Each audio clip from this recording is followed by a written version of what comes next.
भाई गजिंदर सिंह की याद विच गुरुद्वारा टांडा विखे करवाया गया समागम।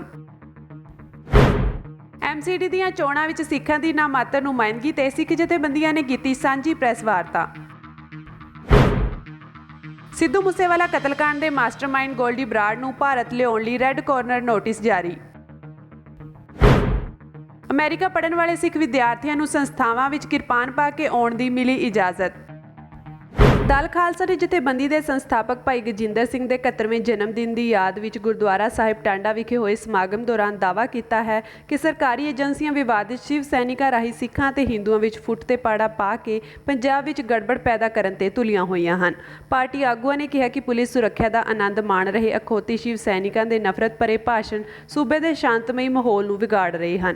पार्टी के बुलारे परमजीत सिंह मान ने कहा कि हिंदू समाज के यह अखौती पहरेदार सिख धर्म गुरधामां अते मूल सिद्धांतां विरुद्ध जहर उगल रहे हैं।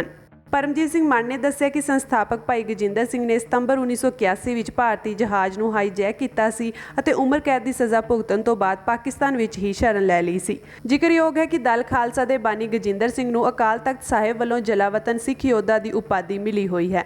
ਦਲ ਖਾਲਸਾ ਆਗੂ ਰਣਬੀਰ ਸਿੰਘ ਨੇ ਕਿਹਾ ਕਿ ਅਸੀਂ ਅੰਤਰਰਾਸ਼ਟਰੀ ਭਾਈਚਾਰੇ ਅਤੇ ਸੰਯੁਕਤ ਰਾਸ਼ਟਰ ਨੂੰ ਭਾਰਤ ਪੰਜਾਬ ਦੇ ਹੱਲ ਲਈ ਅੱਗੇ ਆਉਣ ਦੀ ਅਪੀਲ ਕਰਦੇ ਹਾਂ।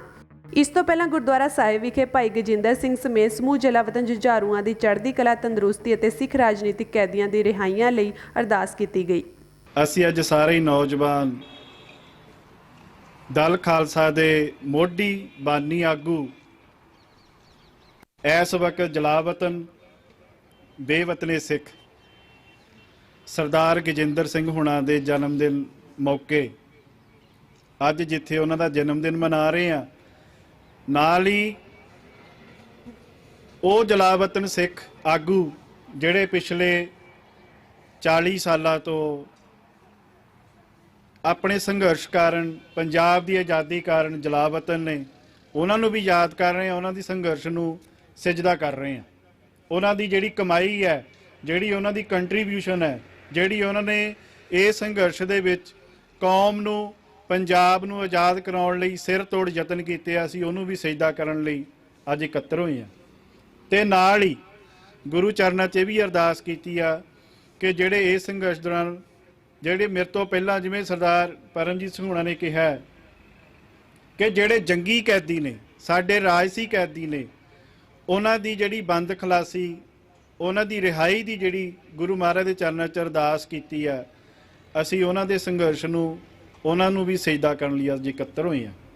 71 ਦੇ ਵਿੱਚ 20 ਸਾਲ ਦੀ ਉਮਰ ਦੇ ਵਿੱਚ ਜਦੋਂ ਅਜੇ ਸਾਡੇ ਬਹੁਤੇ ਨੌਜਵਾਨ ਅੱਜ ਜਿਨ੍ਹਾਂ ਨੂੰ ਆਈਲੈਟਸ ਤੋਂ ਇਲਾਵਾ ਕੋਈ ਹੋਰ ਗੱਲ ਨਹੀਂ ਪਤਾ, ਉਸ ਉਮਰੇ ਸਿੱਖ ਹੋਮਲੈਂਡ ਦੀ ਗੱਲ ਕਰਨੀ। ਕਈ ਵਾਰੀ ਅਸੀਂ ਗੱਲਾਂ ਕਰਦੇ ਨਾ ਵੀ ਪੁਰਾਣਿਆਂ ਦਾ ਕਰਤਾਰ ਸਿੰਘ ਸਰਾਭੇ ਦੀ ਐਗਜ਼ਾਮਪਲ ਦਿੰਦੇ, ਵੇਖੋ ਜੀ ਨਿੱਕੀ ਉਮਰੇ ਆ ਕੁਝ ਕਰ ਗਏ, ਹੋਰ ਵੀ ਬੜੀਆਂ ਅਸੀਂ ਦਿੰਦੇ ਚੜ੍ਹਦੀ ਉਮਰੇ ਆ ਕੁਝ ਕਰ ਗਏ। ਜੇ ਤੁਸੀਂ ਭਾਈ ਗਜਿੰਦਰ ਸਿੰਘ ਦੀ ਉਮਰ ਵੀ ਵੇਖੋ ਉਸ ਸਮੇਂ ਦੇ ਉੱਤੇ, ਤੇ ਉਹ ਵੀ ਉਸੇ ਕਤਾਰ ਦੇ ਵਿੱਚ ਹੀ ਖੜਦੇ ਨੇ। 20 ਸਾਲ ਦੀ ਉਮਰ 'ਚ ਸੋਚ ਰੱਖਣੀ ਇਹ ਆਮ ਨੌਜਵਾਨ ਦੇ ਵੱਸ ਦਾ ਰੋਗ ਨਹੀਂ ਹੁੰਦਾ। ਅਸੀਂ ਵੇਖੇ ਹੀ ਆਮ ਆਲੇ ਦੁਆਲੇ ਸਾਡੇ ਪਿੰਡਾਂ ਸ਼ਹਿਰਾਂ ਦੇ ਵਿੱਚ ਵਿਚਰਦੇ 20 ਸਾਲ ਦਾ ਨੌਜਵਾਨ ਕੀ ਕਰਦਾ ਫਿਰਦਾ ਅੱਜ ਕੱਲ੍ਹ। ਤੇ 20 ਸਾਲ ਦਾ ਨੌਜਵਾਨ ਜਦੋਂ ਪ੍ਰਧਾਨ ਮੰਤਰੀ ਦੇ ਸਟੇਜ ਦੇ ਉੱਤੇ ਸਿੱਖ ਹੋਮਲੈਂਡ ਦੇ ਪਰਚੇ ਸੁੱਟਣ ਦਾ, ਤੇ ਉਸ ਨੌਜਵਾਨ ਦੇ ਵਿੱਚ ਤੇ ਜਿਹੜਾ ਸੜਕਾਂ ਤੇ ਮੋਟਰਸਾਈਕਲ ਭਜਾਉਂਦਾ ਫਿਰਦਾ, ਉਸ ਨੌਜਵਾਨ ਦੀ ਸੋਚ ਦੇ ਵਿੱਚ ਬੜਾ ਫਰਕ ਹੈ। ਸੋ ਇਹ ਉਹ ਨੌਜਵਾਨ ਨੇ ਗਜਿੰਦਰ ਸਿੰਘ ਹੋਣੀ ਜਿਹੜੀ ਮੈਂ ਉਸ ਸਮੇਂ ਦੀ ਗੱਲ ਕਰਦਾ ਪਿਆ। ਅੱਜ ਬੇਸ਼ੱਕ ਬਜ਼ੁਰਗ ਹੋ ਗਏ ਨੇ, ਪਰ ਅੱਜ ਵੀ ਉਹਨਾਂ ਦੀ ਸੋਚ, ਉਹਨਾਂ ਦੀ ਸਮਝ, ਉਹਨਾਂ ਦੇ ਦ੍ਰਿੜਤਾ ਜਿਹੜੀ ਸੰਘਰਸ਼ ਦੇ ਪ੍ਰਤੀ, ਉਹ ਅੱਜ ਵੀ ਨੌਜਵਾਨ ਹੀ ਔਰ ਉਹ ਐਵੇਂ ਰਹਿਣੀ। ਜਿਹੜਾ ਅੱਜ ਦਾ ਵੀ ਉਹਨਾਂ ਨੇ ਫੇਸਬੁੱਕ ਦੇ ਉੱਤੇ ਲਿਖ ਕੇ ਪਾਇਆ ਨਾ, ਉਹਨਾਂ ਦੀ ਇਹੋ ਹੀ ਤਮੰਨਾ ਵੀ ਜਾਂ ਤੇ ਰਾਜ ਭਾਗ ਵਾਲੇ ਹੋਈਏ, ਜਾਂ ਤੇ ਸਾਨੂੰ ਆਜ਼ਾਦੀ ਮਿਲੇ, ਤੇ ਜੇ ਨਹੀਂ ਤੇ ਅਖੀਰ ਤੱਕ ਝੰਡਾ ਜ਼ਰੂਰ ਚੁੱਕੀ ਰੱਖੀਏ। ਜਿਹੜੀਆਂ ਅੱਜ ਕੱਲ੍ਹ ਉਹ ਗੱਲਾਂ ਚੱਲ ਪਈਆਂ ਨੇ ਨਾ ਵੀ ਬਜ਼ੁਰਗਾਂ ਨੂੰ ਬਹਿ ਜਾਣਾ ਚਾਹੀਦਾ ਆ, ਹੁਣ ਇਹਨਾਂ ਦਾ ਸਮਾਂ ਨਹੀਂ ਰਿਹਾ, ਉਹਨਾਂ ਨੇ ਵੀ ਆਪਣੀ ਇੱਕ ਟੋਨ ਦੇ ਵਿੱਚ ਇੱਕ ਜਵਾਬ ਦਿੱਤਾ ਆ ਉਸ ਚੀਜ਼ ਦਾ ਵੀ, ਜਿਹੜੀ ਆ ਪਿੱਛੇ ਮੈਂ ਬੋਰਡ ਤੇ ਵੀ ਅਸੀਂ ਲਿਖ ਕੇ ਲਾਈ ਆ। ਜੇ ਤੁਸੀਂ ਇਸ ਲਾਈਨਾਂ ਨੂੰ ਧਿਆਨ ਦੇ ਨਾਲ ਪੜ੍ਹੋ ਤੇ ਇਹਦੇ 'ਚ ਜਵਾਬ ਆ ਵੀ ਕਿੱਥੇ ਲੈ ਕੇ ਜਾਣੇ ਨੇ ਇਹ ਸਭ। ਜੇ ਹੁਣ ਬਜ਼ੁਰਗ ਜਿਹੜਾ 17-71 ਸਾਲਾਂ ਦਾ ਹੋ ਗਿਆ, ਜੇ ਉਹਦੇ ਅੰਦਰ ਆਜ਼ਾਦੀ ਦੀ ਚਿਣ ਗਿਆ, ਜੇ ਉਹਨੂੰ ਨਹੀਂ ਅਜੇ ਆਪਣਾ ਖਾਲਿਸਤਾਨ ਆਪਣੀ ਆਜ਼ਾਦ ਘਰ ਨਹੀਂ ਮਿਲਿਆ, ਤੇ ਹੁਣ ਤੁਸੀਂ ਉਹਨੂੰ ਕਹਿੰਦੇ ਹੋ ਕਿ ਘਰ ਬਹਿ ਜਾ ਕੇ, ਉਹ ਕਹਿੰਦਾ ਨਹੀਂ। ਜਿੰਨੇ ਸਾਹ ਨੇ ਇਹ ਵੀ ਤਾਂ ਲੇਖੇ ਲਾਉਣੇ ਨੇ ਨਾ। ਸੋ ਉਹਨਾਂ ਦੀ ਅਰਦਾਸ ਜਿਹੜੀ ਆ ਇਹ ਆਮ, ਮੈਂ ਦੱਸ ਰਿਹਾ ਵੀ ਆਮ ਇਨਸਾਨ ਜਿਹੜੇ ਹੁੰਦੇ ਉਹ ਇਹੋ ਜਿਹੀਆਂ ਅਰਦਾਸਾਂ ਨਹੀਂ ਕਰਦੇ। ਉਹ ਇਹ ਉਮਰੇ ਜਾ ਕੇ ਫਿਰ ਨਿਆਣਿਆਂ ਨੂੰ ਕਹਿਣਾ ਸ਼ੁਰੂ ਕਰ ਦਿੰਦੇ, ਹੁਣ ਸਾਡੀ ਲੰਘ ਗਈ, ਅਸੀਂ ਬਥੇਰਾ ਕਮਾ ਲਿਆ, ਹੁਣ ਤੁਸੀਂ ਸਾਨੂੰ ਖਵਾ ਲਓ। ਪਰ ਇਹ ਕਹਿੰਦੇ ਨੇ ਨਹੀਂ, ਅਖੀਰਲੇ ਸਾਹ ਤੱਕ ਲੜਨਾ। ਤੇ ਇਹ ਜਿਹੜਾ ਲੜਨ ਦਾ ਜਜ਼ਬਾ ਆ ਨਾ, ਇਹ ਅੱਗੇ ਸਾਡੇ ਤੁਹਾਡੇ ਲਈ ਪ੍ਰੇਰਨਾ ਸਰੋਤ ਆ। ਕਿਵੇਂ ਇੱਕ ਨੌਜਵਾਨ ਜਿਹੜਾ 1951 ਦੇ ਵਿੱਚ ਜਨਮ ਲੈਂਦਾ ਤੇ ਲਗਭਗ 20 ਸਾਲ ਬਾਅਦ ਹੀ ਜਦੋਂ ਇੰਦਰਾ ਗਾਂਧੀ ਇੱਥੇ ਪੰਜਾਬ ਦੇ ਵਿੱਚ ਆਉਂਦੀ ਆ ਤੇ ਉਹ ਬੜੇ ਜੋਸ਼ ਦੇ ਨਾਲ ਖਾਲਿਸਤਾਨ ਦੇ ਪਰਚੇ ਸੁੱਟ ਰਿਹਾ। ਸੋ ਜਦੋਂ ਵੀ ਸੰਤ ਜਰਨੈਲ ਸਿੰਘ ਭਿੰਡਰਾਂ ਵਾਲਿਆਂ ਦੀ ਗੱਲ ਆਉਂਦੀ ਆ ਤੇ ਅਕਸਰ ਕੋਈ ਐਸੀ ਵੀਡੀਓ ਉਹਨਾਂ ਦੀ ਨਹੀਂ ਮਿਲਦੀ ਕਿ ਉਹਨਾਂ ਨੇ ਐਲਾਨ ਕੀਤਾ ਹੋਵੇ ਕਿ ਸਾਨੂੰ ਖਾਲਿਸਤਾਨ ਚਾਹੀਦਾ। ਉਹਨਾਂ ਨੇ ਅਕਸਰ ਵੀਡੀਓ ਵਿੱਚ ਕਿਹਾ ਕਿ ਜੇਕਰ ਤੁਸੀਂ ਖਾਲਿਸਤਾਨ ਦਿਓਗੇ ਤੇ ਅਸੀਂ ਲੈ ਲਵਾਂਗੇ। ਇਹ ਸਾਡੇ ਵਾਸਤੇ ਦਲ ਖਾਲਸਾ ਵਾਸਤੇ ਬੜੀ ਮਾਣ ਵਾਲੀ ਗੱਲ ਹੈ ਕਿ ਉਹਨਾਂ ਸਮਿਆਂ ਦੇ ਵਿੱਚ 1971 ਦੇ ਵਿੱਚ ਹੀ ਉਹ ਖਾਲਿਸਤਾਨ ਦੀ ਨਵੇਂ ਦੇਸ਼ ਦੀ ਸਿਰਜਣਾ ਵਾਸਤੇ ਉਹ ਆਪਣਾ ਜਿਹੜੇ ਪਰਚੇ ਨੇ ਉਹ ਵੱਡੇ ਸਮਾਗਮਾਂ ਦੇ ਵਿੱਚ ਸੁੱਟ ਰਹੇ ਨੇ। ਸੋ ਖਾਲਿਸਤਾਨ ਜਿਹੜਾ ਉਹ ਬਾਅਦ ਦੇ ਵਿੱਚ ਹੌਲੀ ਹੌਲੀ ਜਿਹੜੀ ਦੂਜੀ ਪੀੜ੍ਹੀ ਨੂੰ ਭੇਂਟ ਕੀਤਾ। ਪਹਿਲੀ ਪੀੜ੍ਹੀ ਜਿਹੜੀ ਆ ਜਦੋਂ ਸ਼ਹੀਦ ਹੋ ਗਈ ਆ, ਸਾਡਾ ਜਿਹੜਾ ਜਨਮ ਹੈ ਉਸ ਇੰਟਰਵਲ ਦੇ ਵਿੱਚ ਆ 3 ਪੀੜ੍ਹੀਆਂ ਜਿਹੜੀਆਂ ਨੇ ਉਹ ਚੱਲ ਰਹੀਆਂ। ਸਾਡੀ ਪੀੜ੍ਹੀ ਨੇ ਸਿਰਫ ਉਸ ਸਮੇਂ ਕੰਮ ਕੀਤਾ ਜਦੋਂ ਇੱਥੇ ਕਿਸੇ ਦਾ ਨਾਂ ਲੈਣਾ ਵੀ ਬੜਾ ਮੁਸ਼ਕਲ ਸੀ ਖਾਲਿਸਤਾਨ ਦਾ। ਸੋ ਮੈਂ ਜਾਣਦਾ ਕਿ ਅਸੀਂ ਲੁਧਿਆਣੇ ਜਾਣਾ, ਕਦੀ ਜਲੰਧਰ ਜਾਣਾ, ਜਾ ਕੇ ਚੌਂਕਾਂ ਦੇ ਵਿੱਚ ਖਲੋਤੇ ਰਹਿਣਾ ਪੋਸਟਰ ਲੈ ਕੇ ਕਿ ਅਸੀਂ ਗੁਲਾਮ ਆ, ਸਾਨੂੰ ਆਜ਼ਾਦੀ ਚਾਹੀਦੀ ਹੈ। ਉਸ ਵੇਲੇ ਇਹ ਵੀ ਕਾਰਜ ਬੜਾ ਵੱਡਾ ਸੀ ਸਾਡੇ ਵਾਸਤੇ। ਪਰ ਅੱਜ ਜਿਹੜੀ ਗੱਲ ਅਸੀਂ ਕਰਨੀ ਚਾਹੁੰਦੇ ਸਾਂ ਕਿ ਉਸ ਹੋਂਦ ਨੂੰ ਬਚਾ ਕੇ ਅਗਲੀ ਪੀੜ੍ਹੀ ਤੱਕ ਪਹੁੰਚਾਉਣਾ, ਉਹ ਮੈਂ ਸਮਝਦਾ ਕਿ ਅਸੀਂ ਇਸ ਗੱਲ ਦੇ ਵਿੱਚ ਸਫਲ ਹੋ ਗਏ ਹਾਂ।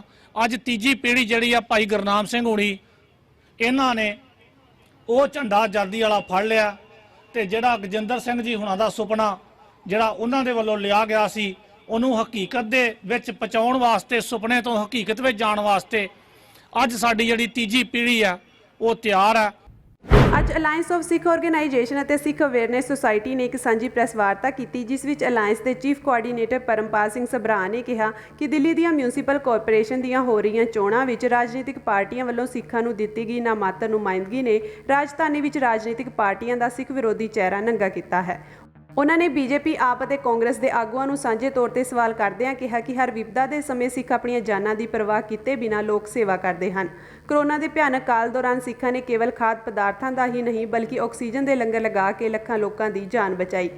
ਸਿੱਖ ਕੌਮ ਦੀ ਬੇਮਿਸਾਲ ਸੇਵਾ ਦੀ ਦੁਨੀਆ ਭਰ ਵਿੱਚ ਚਰਚਾ ਹੋਈ, ਪਰ ਜਦੋਂ ਸਿੱਖ ਕੌਮ ਨੂੰ ਸਰਕਾਰ ਵਿੱਚ ਪ੍ਰਤੀਨਿਧਤਾ ਦੇਣ ਦਾ ਸਮਾਂ ਆਉਂਦਾ ਹੈ ਤਾਂ ਹਰ ਇੱਕ ਰਾਜਨੀਤਿਕ ਪਾਰਟੀ ਸਿੱਖਾਂ ਪ੍ਰਤੀ ਨਫ਼ਰਤ ਦੀ ਰਾਜਨੀਤੀ ਕਰਦਿਆਂ ਸਿੱਖ ਕੌਮ ਨੂੰ ਬਣਦਾ ਹੱਕ ਦੇਣ ਤੋਂ ਮੁਨਕਰ ਕਿਉਂ ਹੋ ਜਾਂਦੀ ਹੈ। ਸਰਦਾਰ ਸਭਰਾ ਨੇ ਕਿਹਾ ਕਿ ਦਿੱਲੀ ਬਘੇਲ ਸਿੰਘ ਨੂੰ ਨਹੀਂ ਭੁੱਲ ਸਕਦੀ ਤੇ ਸਿੰਘ ਬਘੇਲ ਸਿੰਘ ਨੂੰ ਨਹੀਂ ਭੁੱਲ ਸਕਦੇ। ਇਸ ਮੌਕੇ ਯੂਨਿਸਟ ਸਿੱਖ ਮਿਸ਼ਨ ਦੇ ਮੁਖੀ ਸਰਦਾਰ ਮਨੇਜ ਸਿੰਘ ਦੁਹਾਨ ਨੇ ਕਿਹਾ ਕਿ ਦਿੱਲੀ ਵਿੱਚ ਸਿੱਖਾਂ ਦੀ ਆਬਾਦੀ ਦੇ ਹਿਸਾਬ ਨਾਲ ਵੇਖਿਆ ਜਾਵੇ ਤਾਂ 250 ਵਿੱਚੋਂ ਘੱਟੋ ਘੱਟ 25 ਸੀਟਾਂ ਤੇ ਤਾਂ ਹਰ ਪਾਰਟੀ ਨੂੰ ਸਿੱਖ ਨੁਮਾਇੰਦੇ ਦੇਣੇ ਚਾਹੀਦੇ ਹਨ।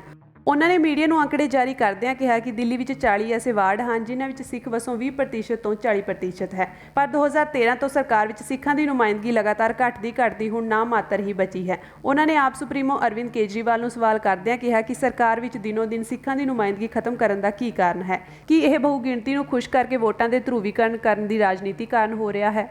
ਤੁਹਾਨੂੰ ਸਾਰਿਆਂ ਨੂੰ ਗਿਆਤ ਹੋਏਗਾ ਕਿ 4 ਤਰੀਕ ਨੂੰ ਜਿਹੜੀਆਂ MCD ਦੀਆਂ ਇਲੈਕਸ਼ਨਸ ਜਿਹੜੀਆਂ ਆਉਣ ਵਾਲੀਆਂ ਦਿੱਲੀ ਦੇ ਵਿੱਚ, ਬੜੇ ਦੁੱਖ ਦੀ ਗੱਲ ਹੈ ਔਰ ਬੜੇ ਸ਼ਰਮ ਦੀ ਗੱਲ ਹੈ ਕਿ ਉਹਦੇ ਵਿੱਚ ਜਿਸ ਢੰਗ ਨਾਲ ਸਿੱਖਾਂ ਨੂੰ ਨੁਮਾਇੰਦਗੀ ਸਾਰੀਆਂ ਪਾਰਟੀਆਂ ਵੱਲੋਂ, ਮੈਂ BJP, ਆਮ ਆਦਮੀ ਪਾਰਟੀ ਤੇ ਕਾਂਗਰਸ ਤਿੰਨਾਂ ਦੇ ਨੁਮਾਇੰਦਿਆਂ ਨੂੰ ਡਾਇਰੈਕਟਲੀ ਤੁਹਾਡੇ ਸਾਰਿਆਂ ਦੇ ਰਾਹੀਂ ਮਾਧਿਅਮ ਦੇ ਰਾਹੀਂ ਮੈਂ ਸੰਬੋਧਨ ਹੋ ਰਹੇ ਹਾਂ ਅਸੀਂ ਕਿ ਇਹਨਾਂ ਤਿੰਨਾਂ ਪਾਰਟੀਆਂ ਨੇ ਕਿਸੇ ਨੇ 7 ਸੀਟਾਂ ਦਿੱਤੀਆਂ, ਕਿਸੇ ਨੇ 6 ਤੇ ਕਿਸੇ ਨੇ 5। ਦੁੱਖ ਦੀ ਗੱਲ ਇਹ ਹੈ ਕਿ ਜਦੋਂ ਕਰੋਨਾ ਕਾਲ ਦੇ ਵਿੱਚ ਵਿਪਤਾ ਪੈਂਦੀ ਹੈ ਦਿੱਲੀ ਦੇ ਵਿੱਚ ਨਹੀਂ ਪੂਰੇ ਭਾਰਤ ਦੇ ਵਿੱਚ, ਤੇ ਸਿੱਖ ਸਭ ਤੋਂ ਵੱਡੀ ਤਾਦਾਦ ਵਿੱਚ ਆਪਣੀਆਂ ਜਾਨਾਂ ਦੀ ਪਰਵਾਹ ਕਰਨ ਤੋਂ ਬਿਨਾਂ ਜਿਹੜਾ ਉਹ ਸੇਵਾ ਕਾਰਜਾਂ ਲਈ ਅੱਗੇ ਆਉਂਦੇ ਨੇ। ਜਿੱਥੇ ਲੰਗਰ ਪ੍ਰਸ਼ਾਦੇ ਦਾ ਲੱਗਦਾ ਉੱਥੇ ਨਾਲ ਦੀ ਨਾਲ ਜਿਹੜਾ ਉਹ ਆਕਸੀਜਨ ਸਿਲੰਡਰਾਂ ਤੱਕ ਦੇ ਜਿਹੜੇ ਲੰਗਰ ਲਾਏ ਜਾਂਦੇ ਨੇ। ਪੂਰੀ ਦੁਨੀਆ ਦੇ ਵਿੱਚ, ਇੰਟਰਨੈਸ਼ਨਲ ਮੀਡੀਆ ਦੇ ਵਿੱਚ, ਗਲੋਬਲੀ ਇਸ ਗੱਲ ਨੂੰ ਐਪਰੀਸ਼ੀਏਟ ਕੀਤਾ ਜਾਂਦਾ ਹੈ ਕਿ ਸਿੱਖਾਂ ਵੱਲੋਂ ਬੜੀ ਵੱਡੀ ਪੱਧਰ ਦੇ ਉੱਤੇ ਪੈਂਡੈਮਿਕ ਦੇ ਵਿੱਚ ਜਿਹੜੀ ਹੈ ਉਹ ਸਿੱਖਾਂ ਵੱਲੋਂ ਸੇਵਾ ਕੀਤੀ ਗਈ ਹੈ।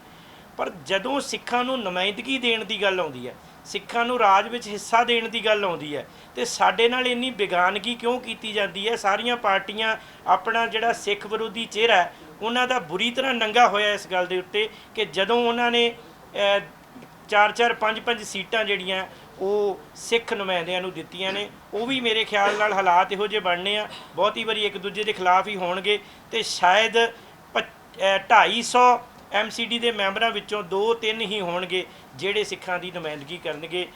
ਇਤਿਹਾਸ ਇਹ ਗੱਲ ਕਹਿੰਦਾ ਕਿ ਦਿੱਲੀ ਤੋਂ ਲੰਬੇ ਸਮੇਂ ਤੋਂ 9 ਤੱਕ ਵੀ MLAs ਜਿਹੜੇ ਨੇ ਉਹ ਸਿੱਖ ਨੁਮਾਇੰਦੇ ਜਿਹੜੇ ਉਹ ਵਿਧਾਨ ਸਭਾ ਦੇ ਵਿੱਚ ਰਹੇ ਨੇ। ਹੌਲੀ ਹੌਲੀ ਘਟਦਾ ਇਹ ਜਿਹੜਾ ਅੰਕੜਾ ਹੈ ਉਹ 1-2 ਤੱਕ ਰਹਿ ਗਿਆ ਤੇ ਇਹ ਸਾਨੂੰ ਸੋਚਣਾ ਪੈਣਾ ਹੈ। ਜਿੱਥੇ ਅਸੀਂ ਰਾਜਨੀਤਿਕ ਪਾਰਟੀਆਂ ਨੂੰ ਇਹ ਗੱਲ ਕਹਿਣੀ ਚਾਹੁੰਦੇ ਹਾਂ ਕਿ ਭਾਈ ਇਹ ਦਿੱਲੀ ਹੈ, ਇਹ ਦਿੱਲੀ ਬਘੇਲ ਸਿੰਘ ਨੂੰ ਨਹੀਂ ਭੁੱਲ ਸਕਦੀ ਤੇ ਸਿੱਖ ਕਦੀ ਬਘੇਲ ਸਿੰਘ ਨੂੰ ਨਹੀਂ ਭੁੱਲ ਸਕਦੇ। ਸਾਡਾ ਇੱਥੇ ਇੱਕ ਵੱਡਾ ਨਾਤਾ ਹੈ ਔਰ 80% ਕੁਰਬਾਨੀਆਂ ਦੇ ਕੇ ਇਸ ਦੇਸ਼ ਨੂੰ ਆਜ਼ਾਦ ਕਰਵਾਇਆ ਸਿੱਖਾਂ ਨੇ। ਕੀ ਇਤਿਹਾਸ ਤੋਂ ਮੁਨਕਰ ਹੋ ਸਕਦੀ ਹੈ ਇੱਥੋਂ ਦੀ ਲੁਕਾਈ, ਇੱਥੋਂ ਦੀਆਂ ਸਰਕਾਰਾਂ, ਇੱਥੋਂ ਦੀਆਂ ਪੋਲੀਟੀਕਲ ਪਾਰਟੀਆਂ ਕਿ ਸਿੱਖਾਂ ਨੇ ਹਮੇਸ਼ਾ ਦੇਸ਼ ਲਈ ਆਪਣੀ ਕੰਟਰੀਬਿਊਸ਼ਨ ਦਿੱਤੀ ਹੈ ਤੇ ਇਸ ਦੇਸ਼ ਨੇ ਹਮੇਸ਼ਾ ਸਿੱਖਾਂ ਦੇ ਨਾਲ ਬੇਇਨਸਾਫੀ ਕੀਤੀ ਹੈ।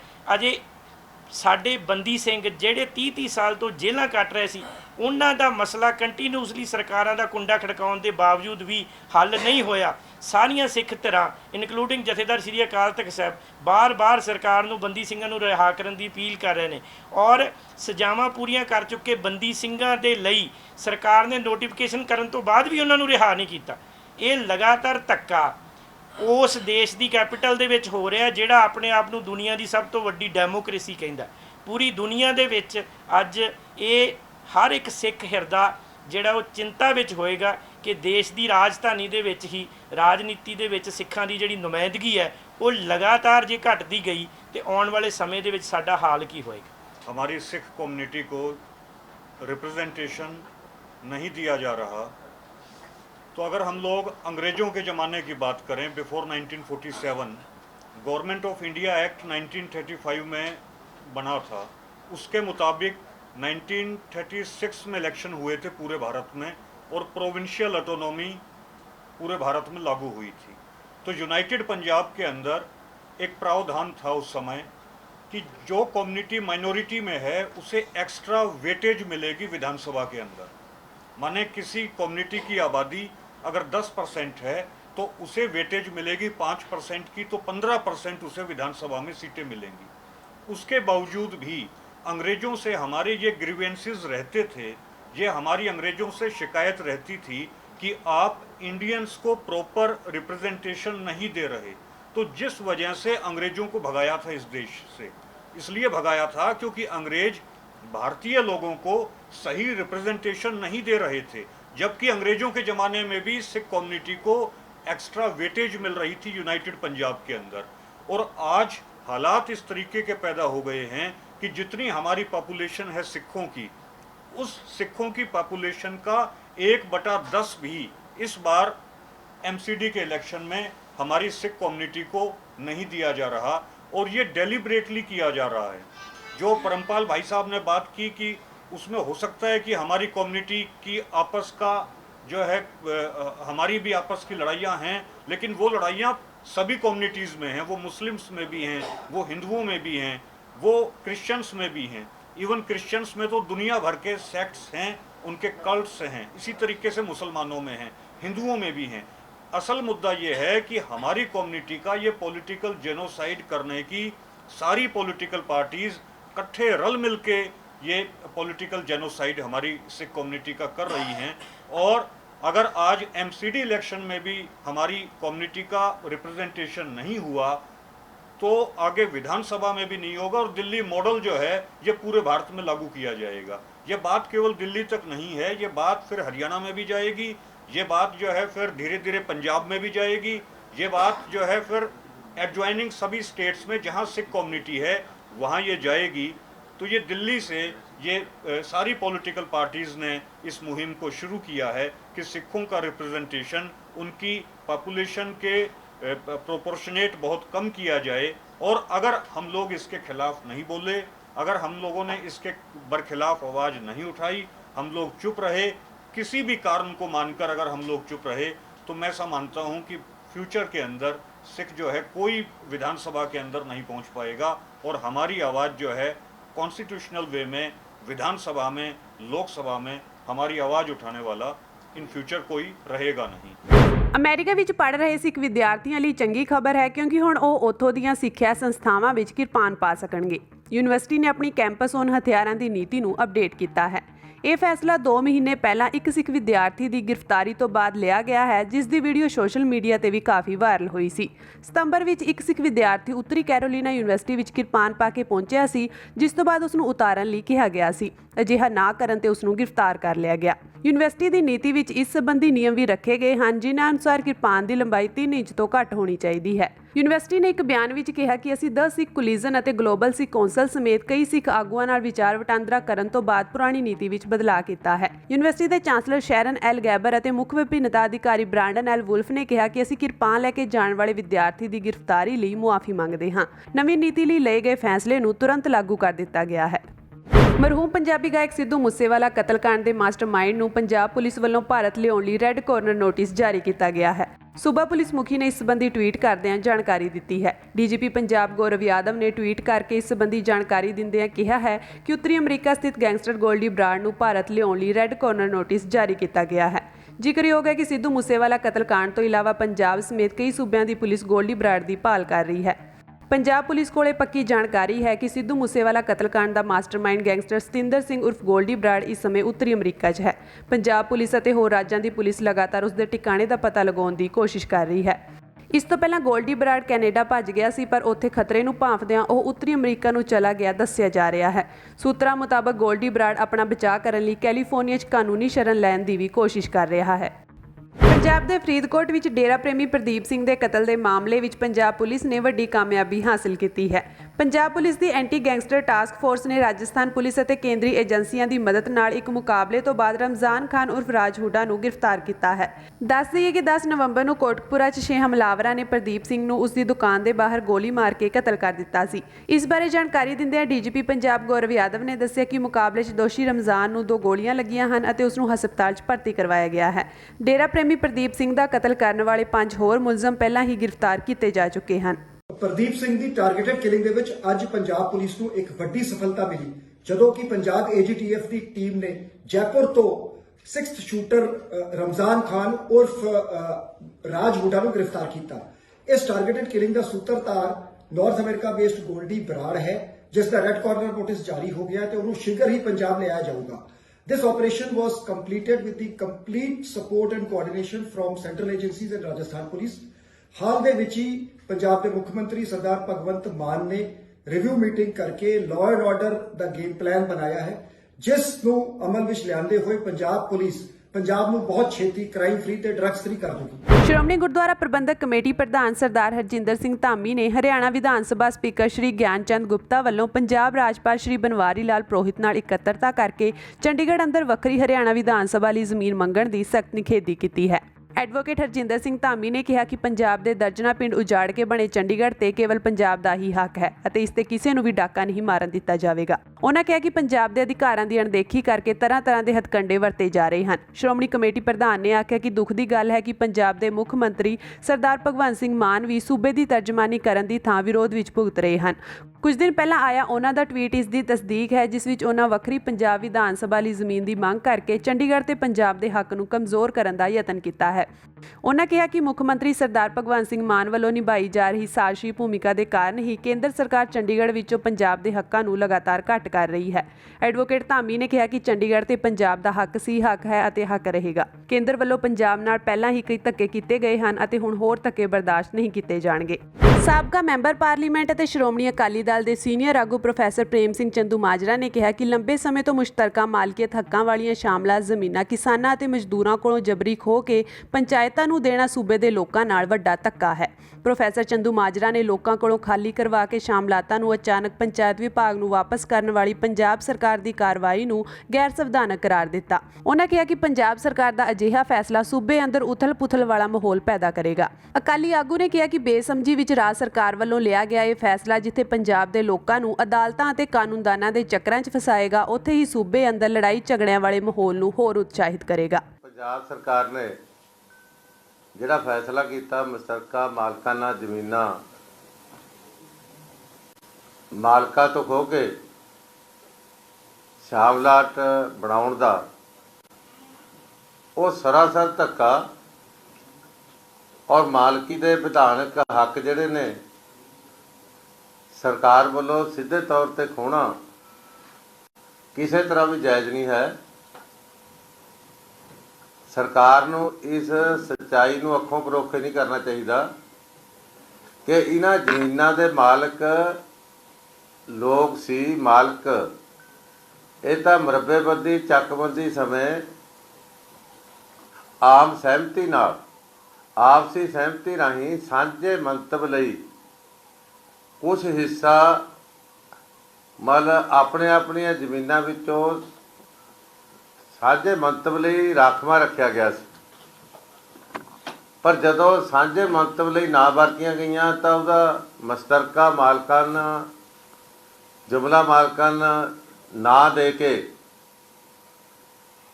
ਆਪਸੀ ਸਹਿਮਤੀ ਰਾਹੀਂ ਹਿੱਸੇ ਵਹਿੰਦੀਆਂ ਜ਼ਮੀਨਾਂ ਲੋਕਾਂ ਨੇ ਆਪਸ ਵਿੱਚ ਵੰਡ ਲਈਆਂ ਔਰ ਇਹ ਜ਼ਮੀਨਾਂ ਨੂੰ ਆਬਾਦ ਕਰਨ ਦੇ ਵਿੱਚ, ਇਹ ਜ਼ਮੀਨਾਂ ਨੂੰ ਉਪਜਾਊ ਕਰਨ ਦੇ ਵਿੱਚ ਲੋਕਾਂ ਨੂੰ ਬਹੁਤ ਮਿਹਨਤ ਕਰਨੀ ਪਈ ਔਰ ਬਹੁਤ ਖਰਚਾ ਕਰਨਾ ਪਿਆ। 25,000 ਏਕੜ ਤੋਂ ਵੀ ਵੱਧ ਜ਼ਮੀਨ ਆ ਇਸ ਕਿਸਮ ਦੀ ਔਰ 25,000 ਏਕੜ ਮਾਲਕਾਂ ਤੋਂ ਖੋਹ ਕੇ ਸਰਕਾਰ ਨੇ ਕਬਜ਼ੇ ਵਿੱਚ ਕਰਨੀ। ਮੈਂ ਸਮਝਦਾ ਸੂਬੇ ਅੰਦਰ ਉਥਲ ਪੁਥਲ ਆਏਗੀ, ਸੂਬੇ ਅੰਦਰ ਅਸਥਿਰਤਾ ਫੈਲੇਗੀ, ਅਨਿਸ਼ਚਿਤਤਾ ਆਵੇਗੀ ਔਰ ਪਹਿਲਾਂ ਹੀ ਜਿਹੜਾ ਸੂਬਾ ਪੰਜਾਬ ਅੱਜ ਅਸਥਿਰ ਹਾਲਤਾਂ ਵਿੱਚੋਂ ਗੁਜ਼ਰ ਰਿਹਾ, ਇਹਦੇ ਨਾਲ ਵਿਵਾਦ ਖੜੇ ਹੋਣਗੇ, ਇਹਦੇ ਨਾਲ ਝਗੜੇ ਖੜੇ ਹੋਣਗੇ, ਇਹਦੇ ਨਾਲ ਅਦਾਲਤਾਂ ਦੇ ਚੱਕਰਾਂ ਵਿੱਚ ਲੋਕ ਫਸਣਗੇ। ਇਹਨਾਂ ਵਿੱਚੋਂ ਵੱਡਾ ਹਿੱਸਾ ਜ਼ਮੀਨਾਂ ਦਾ 4-4 ਥਾਵਾਂ ਤੇ 5-5 ਥਾਵਾਂ ਤੇ ਅੱਗੇ ਤੋਂ ਅੱਗੇ ਵਿਕਿਆ ਹੋਇਆ, ਸਟੈਂਪ ਡਿਊਟੀਆਂ ਲਾ ਕੇ ਮਤਲਬ ਰਜਿਸਟਰੀਆਂ ਹੋਈਆਂ ਵੀਆਂ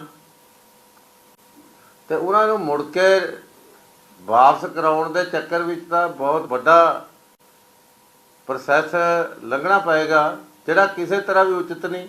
ਸਾਰਾ ਪ੍ਰਸ਼ਾਸਨ ਇਸ ਪਾਸੇ ਲਾ ਜੂ, ਸਾਰੇ ਪੰਜਾਬ ਦੇ ਵਿੱਚ ਹਫੜਾ ਦਫੜੀ ਮਾਜੂ। ਹਰਿਆਣਾ ਦਾ ਹਵਾਲਾ ਦਿੱਤਾ ਗਿਆ ਜੈ ਸਿੰਘ ਵਰਸਸ ਹਰਿਆਣਾ ਸਰਕਾਰ ਦੇ ਕੇਸ ਦਾ, ਜਿਹਦਾ ਇਹਨਾਂ ਨੇ ਆ ਨੋਟਿਸ ਕੱਢਿਆ ਪੰਜਾਬ ਸਰਕਾਰ ਨੇ, ਜਿਹਦਾ ਹਵਾਲਾ ਦੇ ਗਈ। ਮੈਂ ਸਮਝਦਾ ਹਰਿਆਣਾ ਸਰਕਾਰ ਤਾਂ ਖੁਦ ਰਿਵਿਊ ਪਟੀਸ਼ਨ ਤਿਆਰ ਕਰੀ ਬੈਠੀ ਆ ਸੁਪਰੀਮ ਕੋਰਟ ਦੇ ਵਿੱਚ। ਹਰਿਆਣਾ ਸਰਕਾਰ ਤਾਂ ਖੁਦ ਇਸ ਫੈਸਲੇ ਨੂੰ ਲਾਗੂ ਕਰਨ ਤੋਂ ਅਸਮਰੱਥ ਹੋਈ ਬੈਠੀ ਆ ਤੇ ਹਰਿਆਣੇ ਤੋਂ ਹੀ ਸਭ ਕੁਝ ਸਿੱਖ ਲੈਣਾ ਚਾਹੀਦਾ ਸੀ ਪੰਜਾਬ ਸਰਕਾਰ ਨੂੰ। ਪੰਜਾਬ ਸਰਕਾਰ ਦੇ ਵਿੱਚ ਜਾਂ ਤਾਂ ਇਮੈਚੋਰਟੀ ਆ ਜਾਂ ਉਹ ਹਕੀਕਤ ਜਿਹੜੀ ਆ ਹਾਲਾਤ ਜਿਹੜੇ ਹਕੀਕੀ ਤੌਰ ਤੇ ਉਹਨਾਂ ਨਾਲ ਜੁੜੀ ਹੋਈ ਨਹੀਂ ਲੱਗ ਰਹੀ। ਅਦਰਵਾਈਜ਼ ਤਾਂ ਕੋਈ ਵੀ ਸਿਆਣਪ ਵਾਲੀ ਗੱਲ ਮੈਨੂੰ ਨਜ਼ਰ ਨਹੀਂ ਆ ਰਹੀ ਇਸ ਫੈਸਲੇ ਦੇ ਵਿੱਚ ਵੀ ਆਪਣੇ ਘਰ ਨੂੰ ਆਪੇ ਲਾਗੂ ਲਾਉਣ ਲੱਗੇ, ਆਪਣੇ ਸੂਬੇ ਦੇ ਮਾਹੌਲ ਨੂੰ ਆਪੇ ਸ਼ਾਂਤ ਕਰਨ ਲੱਗੇ। ਸੋ ਸਾਡਾ ਕਹਿਣਾ ਇਹ ਆ ਕਿ ਪੰਜਾਬ ਸਰਕਾਰ ਇਸ ਫੈਸਲੇ ਨੂੰ ਮੁੜ ਵਿਚਾਰੇ, ਇਹ ਫੈਸਲਾ ਵਾਪਸ ਲਵੇ, ਸੂਬੇ ਦੇ ਹਾਲਾਤ ਖਰਾਬ ਕਰਨ ਵਿੱਚ ਆਪ ਹਿੱਸੇਦਾਰ ਨਾ ਬਣੇ। ਜਿੱਥੇ ਸਰਕਾਰ ਨੂੰ ਕਰਨਾ ਚਾਹੀਦਾ ਸੀ ਉੱਥੇ ਕਰ ਨਹੀਂ ਰਹੀ। ਸ਼ਾਮਲਾਟ ਜ਼ਮੀਨਾਂ ਦੇ ਵਿੱਚ 25% ਐਸਸੀ ਭਾਈਚਾਰੇ ਲਈ ਰਾਖਵੀਆਂ ਹੁੰਦੀਆਂ ਨੇ, ਜਿਹੜਾ ਕਾਨੂੰਨ ਕਹਿੰਦਾ ਵੀ ਉਹ ਕੋਈ ਵੇਚ ਨਹੀਂ ਸਕਦਾ, ਪਰ ਪਿਛਲੇ ਸਮੇਂ ਵਿੱਚ ਬਹੁਤ ਸਾਰੀਆਂ ਜ਼ਮੀਨਾਂ ਵੇਚੀਆਂ ਗਈਆਂ।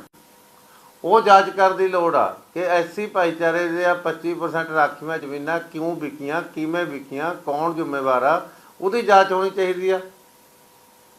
ਇਹ ਪੁੱਠੇ ਪਾਸੇ ਤੁਰ ਪਏ।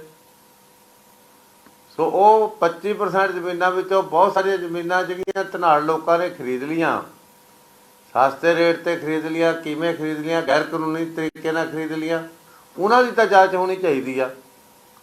ਤੇ ਇਹ ਤਾਂ ਕਾਨੂੰਨੀ ਤੌਰ ਤੇ ਮਾਲਕੀ ਦੇ ਹੱਕ ਲੋਕ ਕਹਿੰਦੇ ਹੈ, ਕਾਨੂੰਨੀ ਤੌਰ ਤੇ ਮਾਲਕਾਂ ਤੇ ਜ਼ਮੀਨਾਂ ਖੋਹਣਾ ਮਤਲਬ ਕਿਸੇ ਤਰ੍ਹਾਂ ਵੀ ਪ੍ਰਵਾਨ ਨਹੀਂ ਹੋ ਸਕਦਾ। ਸਰਕਾਰ ਨੂੰ ਇਹ ਮੁੜ ਵਿਚਾਰਨ ਦੀ ਲੋੜ ਆ। ਮੇਘਾਲਿਆ ਦੇ ਸਾਬਕਾ ਰਾਜਪਾਲ ਸੱਤਿਆਪਾਲ ਮਲਿਕ ਨੇ ਕੇਂਦਰ ਸਰਕਾਰ ਤੇ ਨਿਸ਼ਾਨਾ ਸਾਧਦਿਆਂ ਕਿਹਾ ਕਿ ਪ੍ਰਧਾਨ ਮੰਤਰੀ ਨਰਿੰਦਰ ਮੋਦੀ ਨੂੰ ਸਮਝਣਾ ਚਾਹੀਦਾ ਹੈ ਕਿ ਸੱਤਾ ਸਥਾਈ ਨਹੀਂ ਹੁੰਦੀ, ਇਹ ਆਉਂਦੀ ਹੈ ਅਤੇ ਜਾਂਦੀ ਹੈ। ਮਲਿਕ ਐਤਵਾਰ ਨੂੰ ਜੈਪੁਰ 'ਚ ਰਾਜਸਥਾਨ ਯੂਨੀਵਰਸਿਟੀ ਸਟੂਡੈਂਟ ਯੂਨੀਅਨ ਦੇ ਇੱਕ ਪ੍ਰੋਗਰਾਮ ਨੂੰ ਸੰਬੋਧਨ ਕਰ ਰਹੇ ਸਨ। ਉਹਨਾਂ ਕਿਹਾ ਕਿ ਦੇਸ਼ 'ਚ ਕਈ ਤਰ੍ਹਾਂ ਦੀਆਂ ਲੜਾਈਆਂ ਸ਼ੁਰੂ ਹੋਣ ਜਾ ਰਹੀਆਂ ਹਨ। ਕਿਸਾਨ ਫਿਰ ਤੋਂ ਪ੍ਰਦਰਸ਼ਨ ਕਰਨਗੇ ਤਾਂ ਨੌਜਵਾਨ ਵੀ ਕੇਂਦਰ ਸਰਕਾਰ ਖਿਲਾਫ ਮੋਰਚਾ ਖੋਲ੍ਹਣਗੇ। ਇਸ ਦੇ ਨਾਲ ਹੀ ਉਹਨਾਂ ਨੇ ਫੌਜ ਦੀ ਭਰਤੀ ਲਈ ਅਗਨੀਪਥ ਯੋਜਨਾ ਨੂੰ ਲੈ ਕੇ ਕੇਂਦਰ ਸਰਕਾਰ ਤੇ ਨਿਸ਼ਾਨਾ ਸਾਧਦੇ ਹੋਏ ਕਿਹਾ ਕਿ ਇਸ ਨਾਲ ਫੌਜ ਕਮਜ਼ੋਰ ਹੋਵੇਗੀ ਅਤੇ 3 ਸਾਲ ਦੀ ਨੌਕਰੀ ਕਰਨ ਵਾਲੇ ਸਿਪਾਹੀ 'ਚ ਕੁਰਬਾਨੀ ਦੀ ਭਾਵਨਾ नहीं रहेगी। देखिए, इस देश में बहुत आए हैं ऐसे लोग जिन्होंने लोकतंत्र खत्म करने की कोशिश की है, वो उसमें खुद ही खत्म हो गए। ये सबकी जब आपकी समझ में आ रहा है ये खेल, तो लोगों की समझ में नहीं आ रहा, लोग इसका जवाब देंगे। सरकार में थे जब आप सरकार के खिलाफ खुलकर बोलते थे किसानों के समर्थन में, तो सर ऐसा लगा कहीं आप पर भी दबाव आया हो। अब मेरा कहना ठीक नहीं है, दबाव तो बहुत तरह के थे, पर मैंने माना नहीं कोई दबाव। सर धरने पर किसान दोबारा बैठे तो क्या आप उनके साथ? सब जगह जाऊंगा जहाँ भी बैठे। किसानों को सर क्या संदेश देना चाहेंगे? ये इससे बड़ा क्या संदेश है भाई, लड़ो, जो लड़ेगा वो पाएगा, वो जीतेगा। मलिक साहब, जो देश की जो राष्ट्रीय राजनीति है उसमें आज मोदी हो रहा है, ये मोदी का ही नाम है। क्या कहेंगे आज की राजनीति और पीछे जो आपने देखा है राजनीति में, क्या फर्क देखते हैं? देखिए, फर्क ये है कि ये सारा मीडिया का खेल है, कोई मोदी नहीं कर रहा।